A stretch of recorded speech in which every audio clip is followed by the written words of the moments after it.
I want to turn to the issue of abortion. President Trump, you've often touted that you were able to kill Roe v. Wade.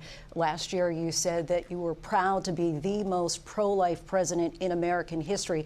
Then last month, you said that your administration would be great for women and their reproductive rights. In your home state of Florida, you surprised many with regard to your 6-week abortion ban because you initially had said that it was too short. And you said, quote, I'm going to be voting that we need more than 6 weeks. But then the very next day, you reversed course and said you would vote to support the 6-week ban.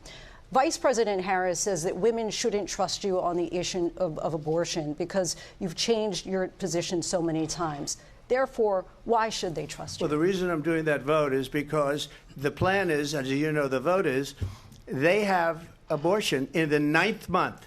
They even have, and you can look at the governor of West Virginia, the previous governor of West Virginia, not the current governor, who's doing an excellent job, but the governor before, he said the baby will be born and we will decide what to do with the baby. In other words, we'll execute the baby. And that's why I did that, because that predominates, because they're radical. The Democrats are radical in that. And her vice presidential pick, which I think was a horrible pick, by the way, for our country, because he is really out of it. But her vice presidential pick says abortion in the 9th month is absolutely fine. He also says execution after birth. It's execution, no longer abortion, because the baby is born, is okay. And that's not okay with me, hence the vote. But what I did is something for 52 years. They've been trying to get Roe v. Wade into the states. And through the genius and heart and strength of 6 Supreme Court justices, we were able to do that. Now, I believe in the exceptions for rape, incest, and life of the mother. I believe strongly in it. Ronald Reagan did also. 85% of Republicans do. Exceptions. Very important. But we were able to get it, and now states are voting on it. And for the first time, you're going to see, look, this is an issue that's torn our country apart for 52 years. Every legal scholar, every Democrat, every Republican, liberal, conservative, they all wanted this issue to be brought back to the states where the people could vote. And that's what happened. Now, Ohio, the vote was somewhat liberal. Kansas, the vote was somewhat liberal, much more liberal than people would have thought. But each individual state is voting. It's the vote of the people now. It's not tied up in the federal government. I did a great service in doing it. It took courage to do it. And the Supreme Court had great courage in doing it. And I give tremendous credit to those 6 justices. There is no state in this country where it is legal to kill a baby after it's born. Madam Vice President, I want to get your response to President Trump. Well, as I said, you're going to hear a bunch of lies, and that's not actually a surprising fact. Let's understand how we got here. Donald Trump hand-selected 3 members of the United States Supreme Court with the intention that they would undo the protections of Roe v. Wade.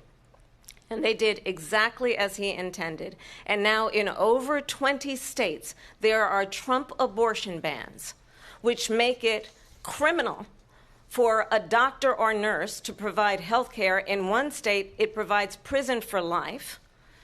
Trump abortion bans that make no exception even for rape and incest, which understand what that means. A survivor of a crime of violation to their body does not have the right to make a decision about what happens to their body next. That is immoral. And one does not have to abandon their faith or deeply held beliefs to agree. The government, and Donald Trump certainly, should not be telling a woman what to do with her body. I have talked with women around our country. You want to talk about this is what people wanted? Pregnant women who want to carry a pregnancy to term, suffering from a miscarriage, being denied care in an emergency room because the healthcare providers are afraid they might go to jail, and she's bleeding out in a car in the parking lot. She didn't want that. Her husband didn't want that. A 12 or 13-year-old survivor of incest being forced to carry a pregnancy to term. They don't want that. And I pledge to you, when Congress passes a bill to to put back in place the protections of Roe v. Wade. As President of the United States, I will proudly sign it into law. But understand, if Donald Trump were to be reelected, he will sign a national abortion ban. Understand, in his Project 2025, there would be a national abortion, a monitor that would be monitoring your pregnancies, your miscarriages. I think the American people believe that certain freedoms, in particular the freedom to make decisions about one's own body, should not be made by the government.